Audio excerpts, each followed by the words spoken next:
Welcome to True Blue Services, your trusted partner for top-notch electrical solutions. At True Blue, we pride ourselves on quality and reliability. With a 4-year warranty, you can rest easy knowing your electrical needs are in expert hands. Electrical vehicle charging stations, we're certified for Tesla and ChargePoint, installing thousands from top brands like Loop and Clipper Creek. Call 404-372-1916 or visit www.trueblueservicesga.com. Use promo code TRUE62. Hi, and welcome to today's episode of Conversations with Karen and Kat. I'm Karen Scott Green. And I'm Kat Hardrick. And we are joined today by Gamel, DeWese, and Paul Posey. And Gamel is the CEO and founder of the Helping Hand LLC. He's a certified behavior modification and anger management specialist who's worked in the field of social services and behavioral health for over 3 decades. You don't look like you. I don't believe that. And Right. And Mr. Posey is also a certified anger management specialist, amongst other things. Welcome to Conversations with Karen and Kat. Thank you. Welcome. We're so excited to have you on because you two gentlemen work in the field of mental health, and particularly Black men's mental health. And so if you watched us, any of our episodes, we always talk about mental health in some aspect or another. And so I'm very interested, we're both very interested to hear about the services that you offer and some of the programs that the Helping Hand Travels provides. First off, where did the name come from? Right. Well, the name came from me being in this field, like I said, for over 3 decades. And I am that old, but I don't look it. And moving around and helping people, doing things from New York, Massachusetts, Connecticut, and just going around as I went through. So, and we help and we travel. So I put it together, Helping Hand Travels. Because we travel to that individual or that community, and we do the best we can of not just providing information, but also providing solutions. Okay. Facts. Okay. I love that. And so, Mr. Paul, tell us a little bit about your background. Well, earlier when you were talking about how you guys met, Yes. that's exactly Yes. how we met. No way. We were at an event, and we were 2 visitors at the event, and I think I did some sponsoring thing there. And I had a chance to talk to him, and we were talking about the things that these men go through. I also, and we says, we always hear about the exposure of the problem, but we never get a chance to talk about the solutions. Facts. And ever since that day, we've been coming together. And then I got my certification in anger management. And I just keep adding on to me in that realm so I can support Gamel in what he's trying to do. And I do it through I'm also an author, so I do it through my books also. So what better place to be is with a like-minded person who's That's willing right. to move this to the next level, not just talk about it, but be about it and have solutions. Okay, Y'all Paul. don't So say wait, about be you have, about it. you have to tell us the name of your book. I've written 15 books. Oh, okay. All right. So This what's was your a couple of website? All right, calm down. What's your website so they can find your book? right.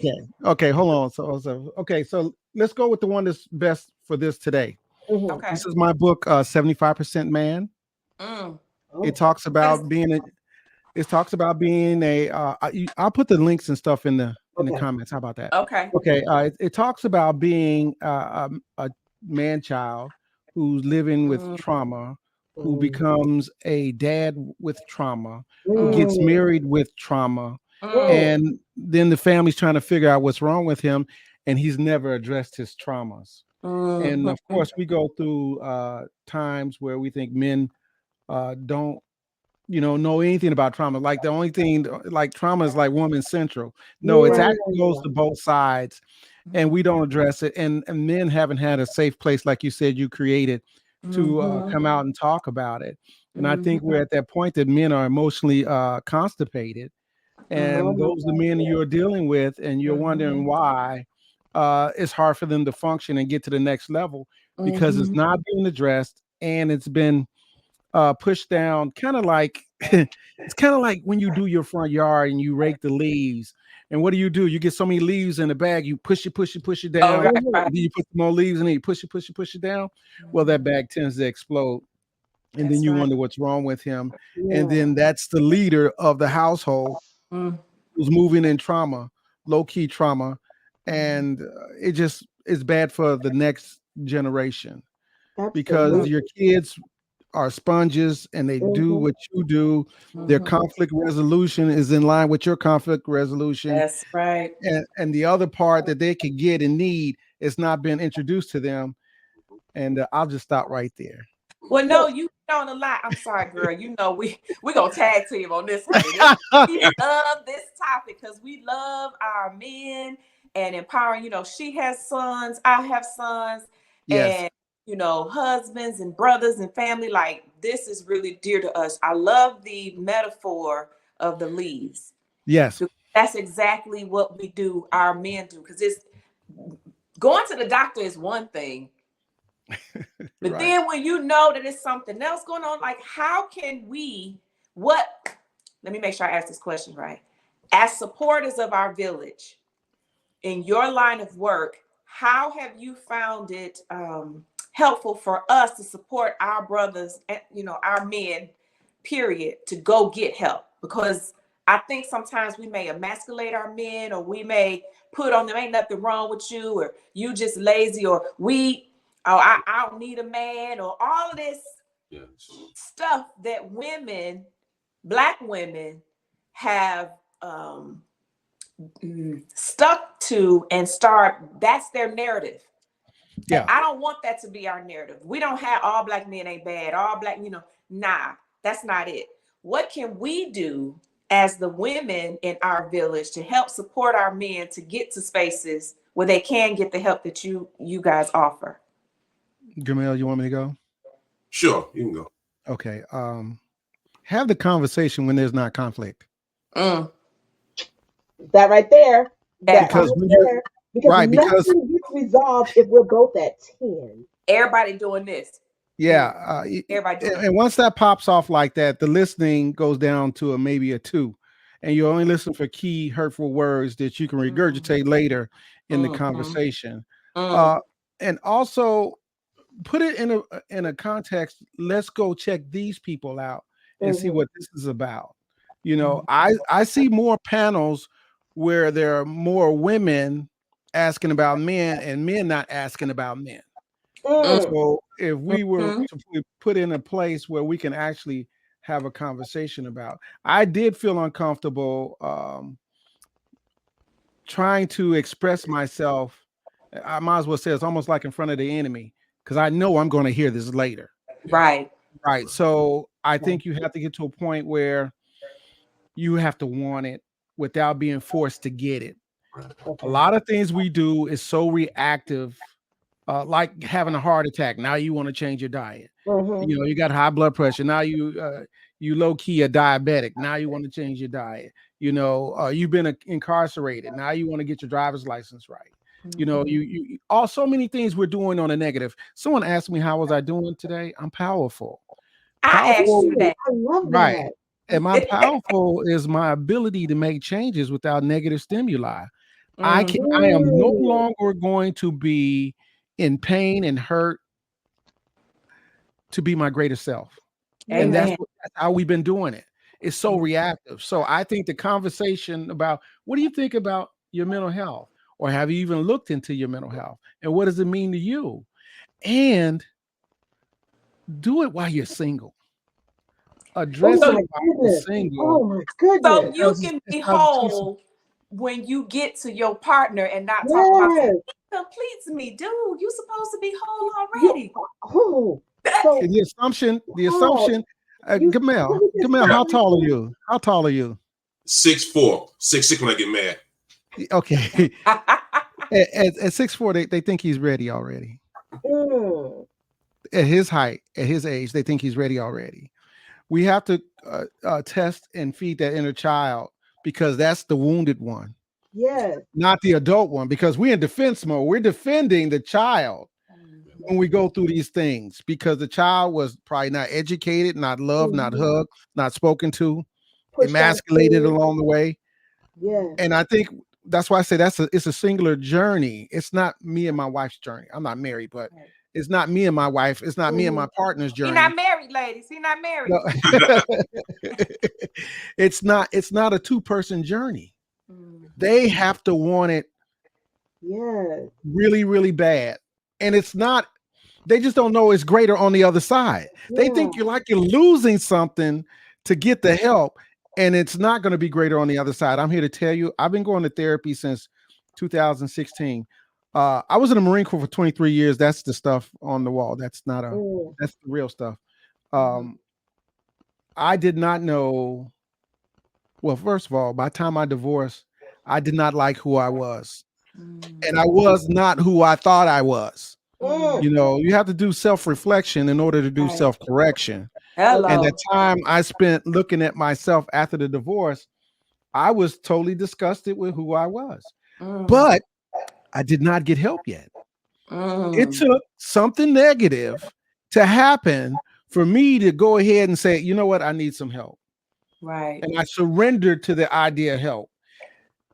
And that's why you have to find that place to get it and hit the gas. Don't hem and haw about it, and don't wait for something else to happen for you go to the next level. And that's the toughest thing right there, is knowing, being aware of yourself, especially when you replay your life, your decisions that you make. And it's like, man, my decision-making factors were all jacked up. Yeah. I'm a man and I'm a dad making emotional decisions. Men aren't designed to make emotional decisions. They are designed to make logical decisions to keep the family moving forward. Yes. That's their job. That's when I look at the word masculinity. Masculine means to me is making those tough decisions to keep everything moving forward. So when they say a woman's being masculine, it's more than likely she's single and she has to keep the family moving forward. So some people don't like those decisions. And as a leader, some people are not going to like my decision, but my vision is so far out is to make sure we get there. And that's why we as men, in order to help the family, need to get help individually so we can help everybody. Because once we start getting unappreciated, feeling like the villain, feeling like, I open my mouth and I'm going to be attacked. That changes the outward look of where we're going with this as a family. Because now I got to protect myself against the people without the gratitude, the unhappy people. Because it, as you guys said, when we get right, everything gets right. And we can tell for the last 30 years we've been out of sync. So that's why Gamel has created this business that it can be a safe place. And we have academic, help. There's information from time and time again that people says this works for the youth. This works for young men. This works for dads. And that's what we need, because we're really ignorant, because we really don't know. And that's what ignorant means. Ignorant means that you don't have the information. So, because I'm intrigued by the work that you do, because, throughout, since our history in this country, right? Yes. Black men have only been allowed to have two emotions. That's lust and anger. Those are the only two emotions that by and large the greater community sees. But we know that they're much more than just, lust and anger. But those are the two emotions that they're only given credit for. So the work that you're doing is so important, because we have to re-educate an entire, maybe 2 or 3 generations that are living right now, about how they think about themselves and their place in the world. And that's really so. With that being said, how do you reach men? Because some women, we get it, and we'll be the first ones to offer ourselves up for therapy without a woman being involved in the picture. How are you reaching the men to get them to do the work? Well, it's a for me it's a collaborative thing, and Okay. not just a family. I started a program called Face Your Trauma or Leave Your Drama, because if you don't face your trauma, you're going to have that drama around. If you want things to stop chasing you, stop, turn around and face it and deal with it. Mhm. And it'll stop chasing you. Malcolm X said one time when he went to jail, he says when people use that against him, it's like throwing a toothpick against his forehead. It's doing nothing. Mm. So deal with your problem, deal with your trauma, and you leave your drama. Touching on what you was talking about, the family dynamics, especially with the female. One of the reasons men don't talk about it because they get thrown back in their face, as Paul said, get regurgitated later on down the road, and they come home, they talk about what's going on, and some of the females, why are you acting so soft? Why don't you just deal with it? Mm. So how can he relieve his tension, his aggravation to his spouse when she's telling him, hey, why are you acting this way? Instead of saying, I understand, and dealing with it and working together, it's thrown back in his face in a negativity way. So the spouse is not left out of the equation, but as Paul said, we need to get to these guys and let them know it's okay not to be okay. It's okay to cry. It's okay to break down. It's okay to reach out for help. Coming out of New York City at an early age, I think people should say I was the angriest person they ever met in New York City. I was so bad at one time during my growing up is when somebody come down the street, they would get their kids, go upstairs and leave. That's how angry I was, how mad I was. Debo coming. Debo coming. Say it again.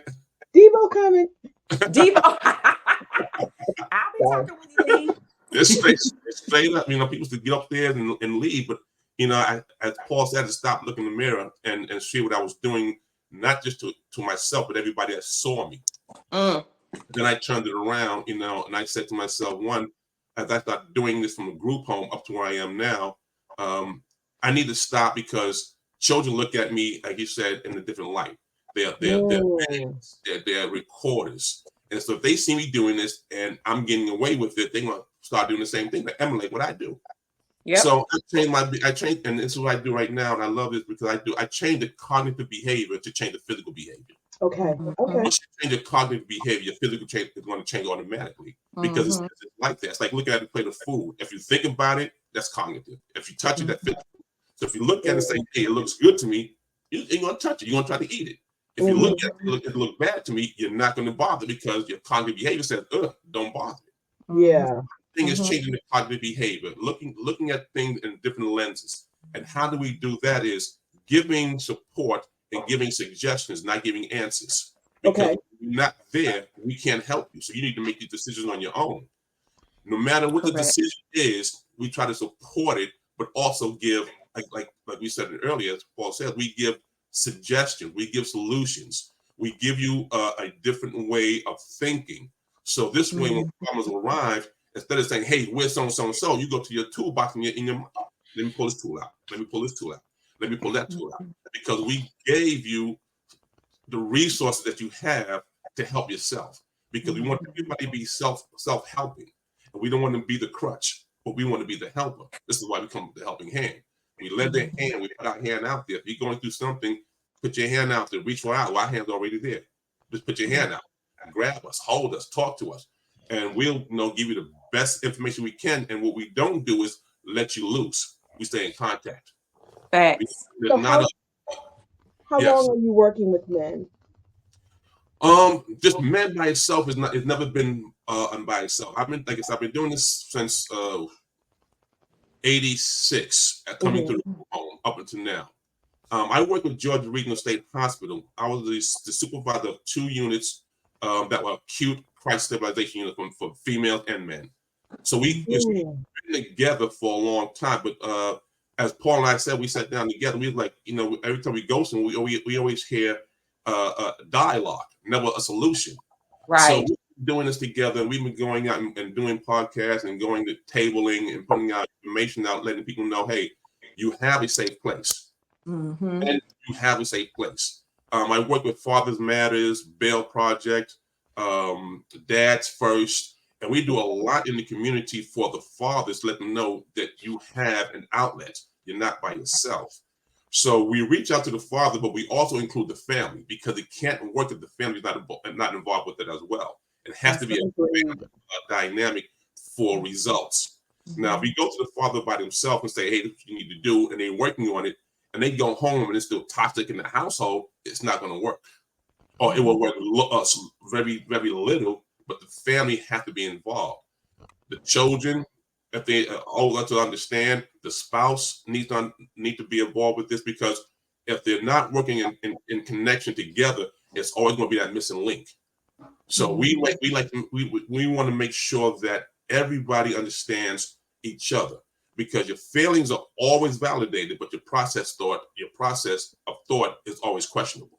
I know that's right. Go ahead. Question, and we look at the dynamics of the family, and then we have, like you said, have a conversation when you're not in a anger situation, or you're not in a situation where there's uncomfortability. Do the conversation when everybody's laughing and joking, and this makes it much more easier, because as the Joker said in Batman, laughter is the cure. How many people fight when they're laughing? How many people are arguing with each other when they're laughing? Right. When you're breaking bread and you're laughing with each other, that's the most vulnerable time to do things, because everything is open. When we shut down, we become in a position of, I would say, anger or disappointment. We're stern at that point. We don't, you can't do anything when it's stern. And I like to say, when you have a problem and you come to us, we're the aspirin in the aspirin bottle, not the cotton. We want to take away the problem, and we want to deal with it. And then we're going to be the cotton after that. We're going to give you a hug. We're going to let you know it's okay. We're here for you. Right. I did this at Georgia Reed at one of the places I worked, and they used to tell me that we're not to touch the individuals. And I told them, we are touchy people by nature. Right. We had a code yellow, which is a psychiatric outbreak when people are fighting. So I went down there and I pushed everybody to the side, and the youngsters, and I gave him a hug in front of everybody, all the doctors, all the physicians. And he looked at me. I said, go have a seat. Get the other one. Gave him a hug. Looked at me like, what's going on? Because nobody touched nobody. I set them down, and took them outside, both of them together by myself. But after they was fighting, said, play some basketball. We didn't even talk about what took place. Play some basketball. Got the ball, started shooting around. They started talking to each other. Doing things differently instead of by the book. The book knowledge is excellent, but the experience of understanding how to implement that book knowledge is key. It has to be relatable. It has to be relatable to the clients that you're serving. Because if you're going in there and you're talking at them with your Freudian language, with, talking about, all of the different theories, you're going to lose.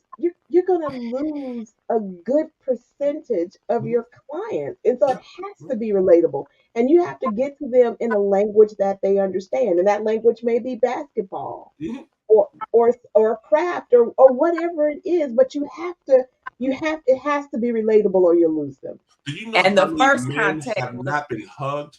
Do you know how many men have not been physically hugged by another black man without any sexual connotation with it? You know how many young boys are in a household where their father don't hug them, their father say, I don't love you.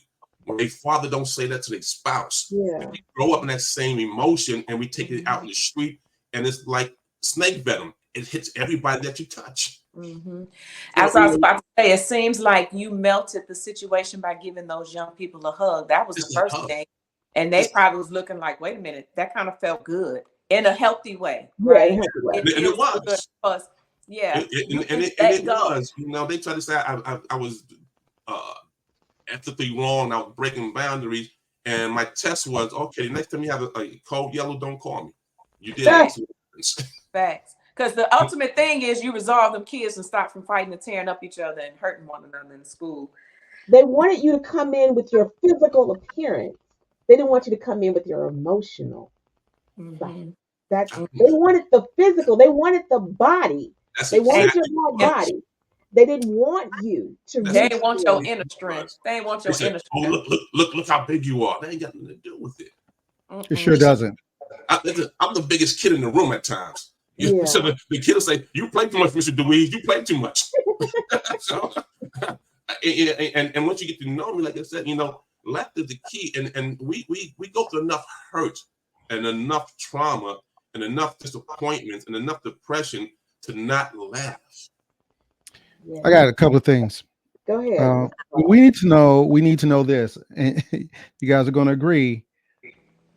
Everything we go through is repetitive. This is nothing new. The only thing is new is that we're unique people. Mm-hmm. It's not the other way around. Mm-hmm. We're unique individuals with the same problems. Yeah. And we need to grasp that. But also, you made a point earlier about lust and anger. Mm-hmm. Those are the two weapons used against the black man consistently. Consistently. Mr. Paul, you keep saying a word.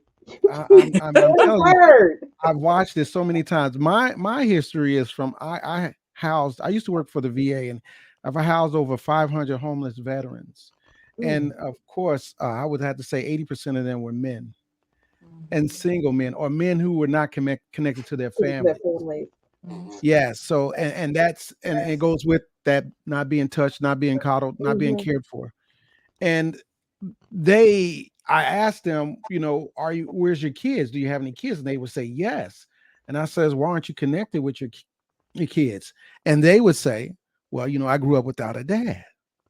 So we're taking yesterday and applying it today. And if we don't pay attention, we'll use it tomorrow. Yeah. And these people have to understand now is the time. We're in the era of change. No one's coming to save us. We are in the era of change. We have to be the change agents for the people we bump into. So it's not always we get them in a crowd and we get a conversation with them. You get them in Walmart. You get them at the auto parts store. These young men, when I go to the auto parts store, I'm in there a lot. We talk before I leave. I say, I'm here to drop off some of my money, and I'm gonna give y'all some of my wisdom for free. So I engage them in conversations. What are you doing? What's your plan? How long are you going to be here? What are you adding? And then that'll lead to what's bothering them. Then I look at my life and says, have I done that before? Because I am the master of mistakes. I was like, yeah, and that's going to leave a mark. Or you can add this, or you can do that, or you need to check this program out, or you need to add all these things. We have to be a bucket of solutions, and sometimes it starts with getting the help ourselves, so we know where other people can get the help. And that's why DeWese has created his program. And that's why I work with him now, because we think the same way. And I am the real world transparent theme here. When you've got to check me out, because I needed to change for my kids. And it's been a little rough too, because I grew up without being loved. I grew up without a dad. I am the textbook. But that just says that it can change if you wanted to change. And if you can't do it for you, do it for those you made. You need to understand that, because that was the first movement for me, because I was so angry. It didn't matter for me. But when I had to look at my kids, it says, I need to change who I am for them. And that's been a journey to do it from scratch, because now you need to know what needs to be added. And then you talk to other dads to figure out what needs to be added. And then you have to find the strength to implement it. So one thing is to gather in all the knowledge, right? But to implement it, that's the tough part, because that's the work. There's the fear of rejection. There is the fear that you won't be believed in in the changes that you created in yourself.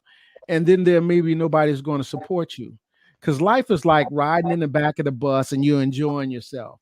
You're drinking and you're smoking and you're yelling and you're screaming. And then one day you decide, you know what? I don't want to live like this. I want to get up to the front of the bus. So you go up to the front of the bus, but you're not the driver. You're the passenger up there. And life is the driver. You know what life does to you? It hits the brakes. Yes. And it will bring everything you left up to the front with you. And you got to deal with it all over again. That's what makes you or break you. Yes. Are you going to get up and go on the back of the bus because you feel like there's no difference between the front of the bus and the back of the bus? Or are you going to get off the bus and get on a new bus? Because it's one thing to get from the back to the front, but it's also a powerful thing to get off the bus and get on the train. As long as you have handled the issues, you can't ignore the baggage that's on the bus when you get on the train. Yes. So, for example, there are fathers who have not made the decision to do these changes for their children. Yes. Those kids are still on the bus. You might get on the train, but you got to come back to that bus.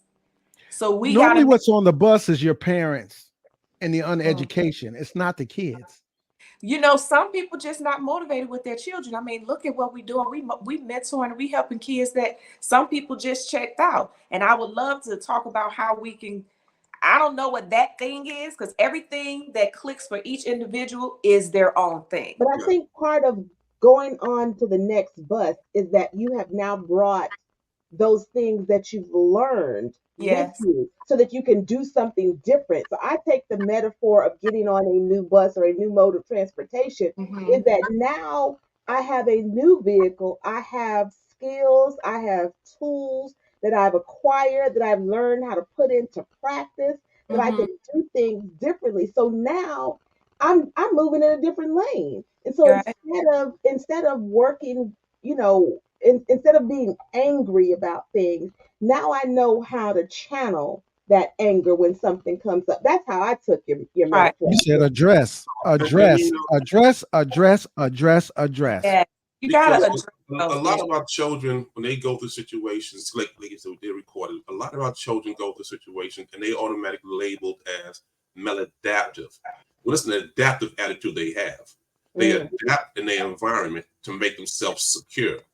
This is like when children go to jail, and you know they don't need to go to jail. They don't need to be on an environment that is secured inside. You know, I tell a lot of guys up in Connecticut and Massachusetts, I should tell them when people are coming out, don't send them back to the same neighborhood. One of the stipulations is they have to move their aunt or somebody else in a different neighborhood, so they can adapt to that attitude. They can adapt to that behavior. We don't have a maladaptive attitude. We have an adaptive attitude. Yeah.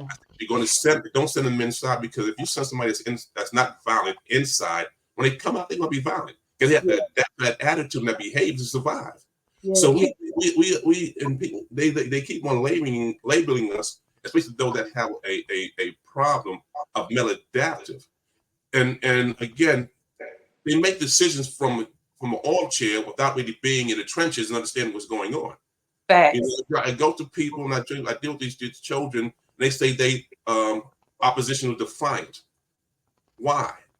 You go talk to the person for at least 2-3 weeks, you're gonna find out nothing to eat, clothes are dirty, being bullied, domestic at home, anything, domestic violence. So you got a lot of things that's going on with that child that he's not talking about as they're coming to school, coming in the street, and everybody's looking at him and is running off with, oh, they're a problem child.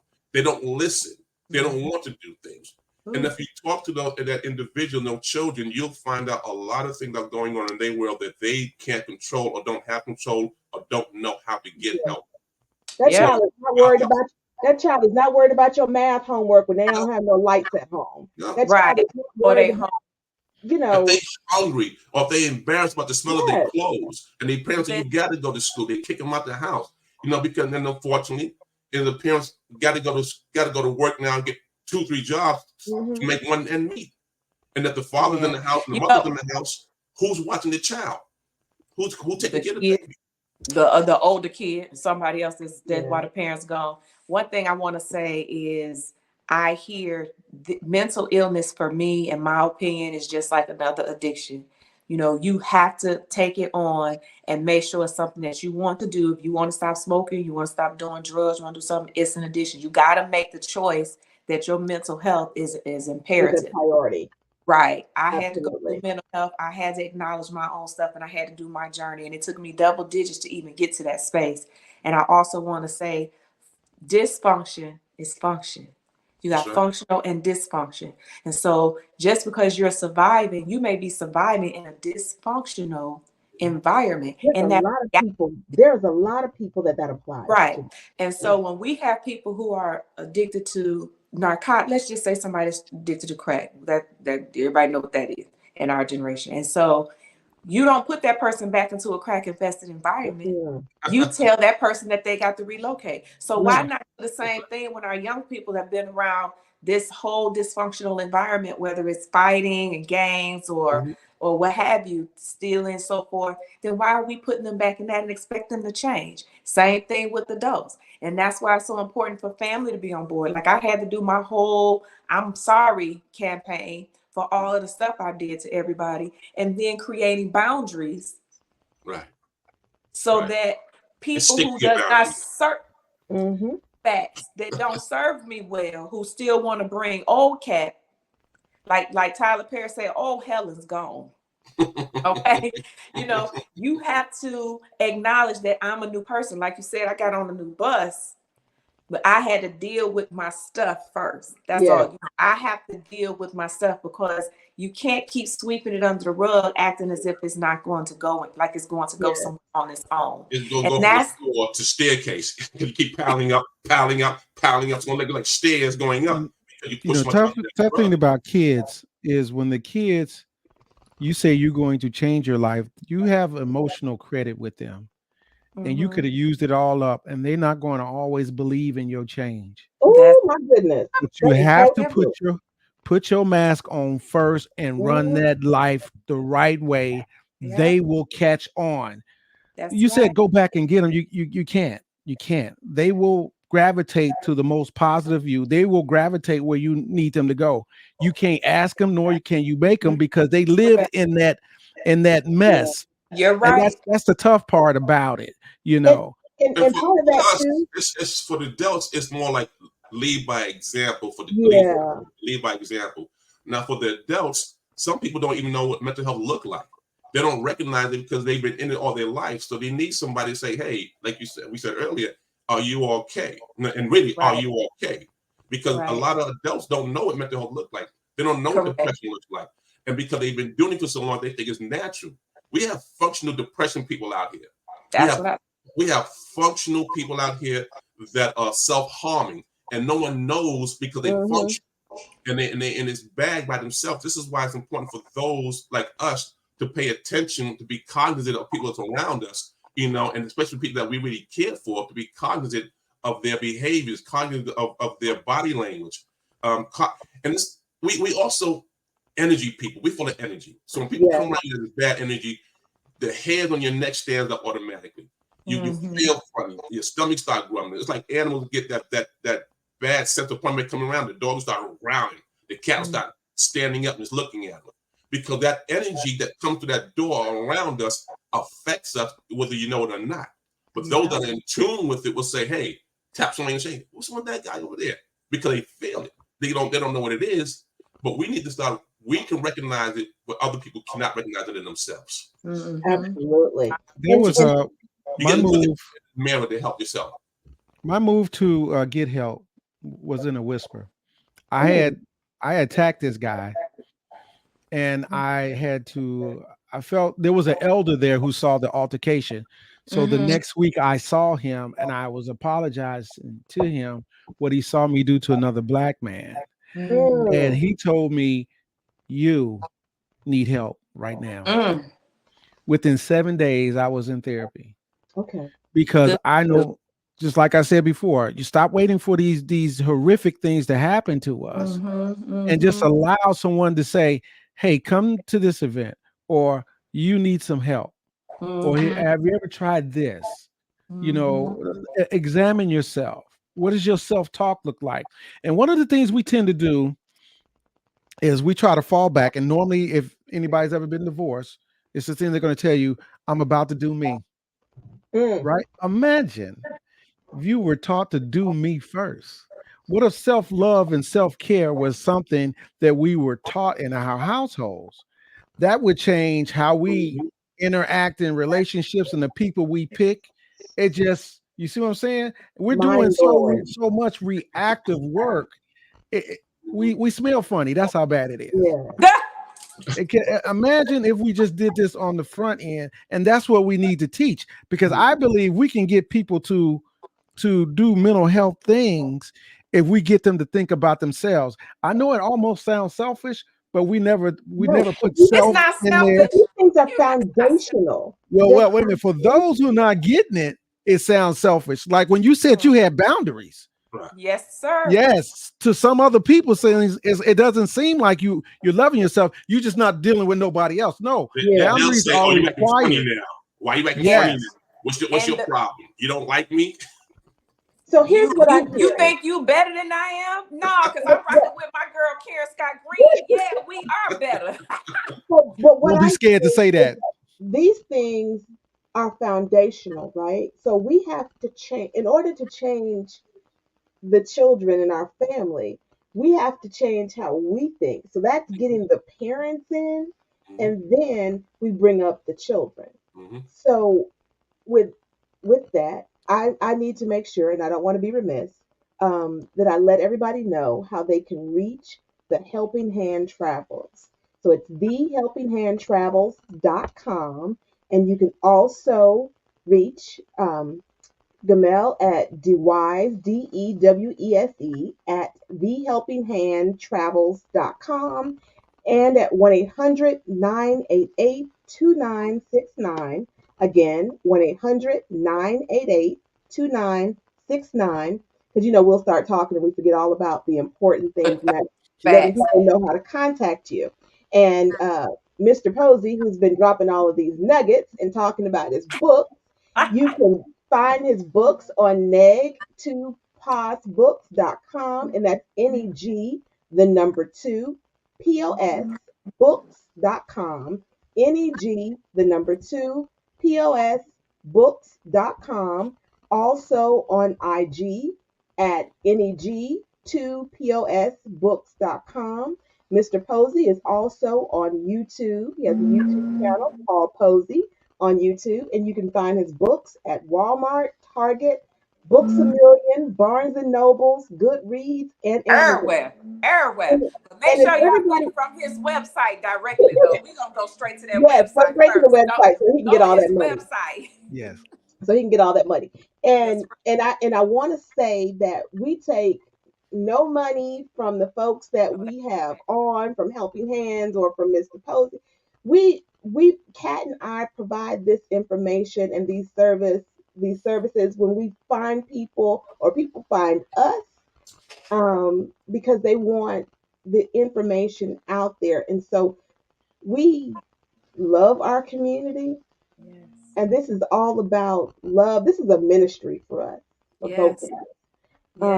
That we want people to be well, to do better. And part of being well is the mind, body, and spirit. That's right. So any resource that we become aware of, we want to offer it to the community because we want everyone to do well. And namely for like our Black men, our sisters, we want everyone who needs the help to get it. There's so many resources out there. Yes, and we focused a lot on Black women, but to our brothers, we love you. We love you. See you. We support you. Yes. We want you to reach out to the helpinghandtravels.com. What are your closest community resources that are available to you? If you're dealing with issues of anger, with depression, conflict resolution, suicidal ideations, yes, please reach out. And for Gamel and Mr. Posey, I'm going to ask you: do you have any parting words of wisdom? Anything you'd like to share? You want me to go, Gamel? Yes. Use different avenues. There's no one way. There is no one way, and no one's limiting you in the help you can get. And then you'll measure out what's working for you. And know this journey is personal. It's personal. You can't heal your group that way. You're going to have to go through you first. through you first, you will see a difference. Because when you try to get everybody to eat right, ain't nobody trying to eat right, because we always in the car when we went to Popeyes. So, and I think that's it. So And I can go forever. what you Go ahead, say, Gamel. self-care is not selfish. Mm. Self-care is not selfish. As they say on the airplanes going down, you put the mask on yourself first and you help everybody else. Right. You have to take care of yourself. And like I tell the kids I work with, is if you're not steady, nothing around you is going to be steady. You're the foundation. So you need to be strong, steadfast, and understand what you're doing to help other people.